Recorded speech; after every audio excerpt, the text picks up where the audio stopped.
കേരളത്തിൽ നേതൃദാരിദ്ര്യമുണ്ട് എന്ന് പറയുന്നു തരൂർ. പാർട്ടി പ്രവർത്തകർ ഇക്കാര്യം വ്യക്തമാക്കുന്നു. 2026 വിജയിക്കാൻ കോൺഗ്രസിന്റെ അടിസ്ഥാന വോട്ടുകൾക്കപ്പുറമുള്ള വോട്ടുകൾ സ്വരൂപിക്കാനാകണം.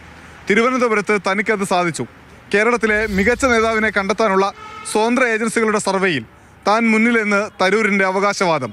പാർട്ടിക്ക് വേണമെങ്കിൽ അത് ഉപയോഗപ്പെടുത്താം, വേണ്ടെങ്കിൽ പുസ്തകം, പ്രഭാഷണം തുടങ്ങി ലോകവേദികൾ തന്നെ കാത്തിരിക്കുന്നുവെന്ന് തരൂർ. എന്നാൽ പാർട്ടി വിടില്ല എന്നും വ്യക്തമാക്കുന്നു അദ്ദേഹം. ഒത്തുതീർപ്പുകൾക്കില്ല. കേരളത്തിൽ മുഖ്യമന്ത്രി സ്ഥാനാർത്ഥിയായി പ്രഖ്യാപിക്കപ്പെടണം എന്നാഗ്രഹിക്കുന്നു ശശി തരൂർ. അക്കാര്യം വ്യക്തമാക്കുകയാണ് ഈ ലേഖനത്തിലൂടെ, ഈ അഭിമുഖത്തിലൂടെ. രാഹുൽ ഗാന്ധിയുമായുള്ള കൂടിക്കാഴ്ചയ്ക്ക് ശേഷവും തൃപ്തനല്ല എന്ന് പറഞ്ഞുകൊണ്ടേയിരിക്കുന്ന തരൂരിനെ AICC നേതൃത്വം മുഖവിലക്കെടുക്കുന്നില്ല. തിരഞ്ഞെടുപ്പിന് തൊട്ടു മുൻപ് കേരളത്തിലെ പാർട്ടിയിൽ പ്രതിസന്ധി ഉണ്ടാക്കാനാണ് തരൂരിന്റെ ശ്രമം എന്ന് വിശദീകരിക്കുന്ന AICC വൃത്തങ്ങൾ തരൂരിനെ പാർലമെന്റിനകത്തും പുറത്തും വേണ്ട വിധം പരിഗണിച്ചുവെന്നും വ്യക്തമാക്കുന്നു. ലോക്സഭയിൽ ഒരേ ഒരു പാർലമെന്റ് സമിതിയുടെ അധ്യക്ഷ സ്ഥാനം കിട്ടിയപ്പോഴും പാർട്ടി അത് നൽകിയത് തരൂരിനാണ് എന്ന് കോൺഗ്രസ് ദേശീയ നേതൃത്വം ചൂണ്ടിക്കാട്ടുന്നുണ്ട്.